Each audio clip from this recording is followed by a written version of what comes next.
We've all heard of dogs with jobs, but a new Labrador puppy may have one of the most important jobs of all, detecting cancer in human.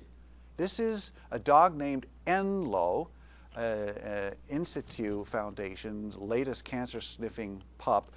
Enlo will live with a family in Durham as he is trained to sniff out cancer.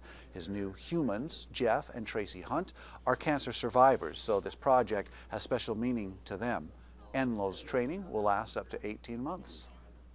So he will have a very important job, but he will also be handled by many people, whether they're students who are learning how to do this, or volunteers, or running a clinical trial. This takes a whole team of people, unlike a bomb detection German Shepherd who really has one handler and they can be really intense. You wouldn't want to go up and hug one of those. But with the dog Enlo, you can go up and hug him.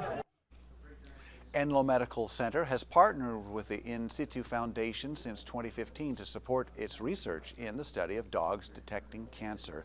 And Enlo the dog will be used at the Enlo Cancer Center.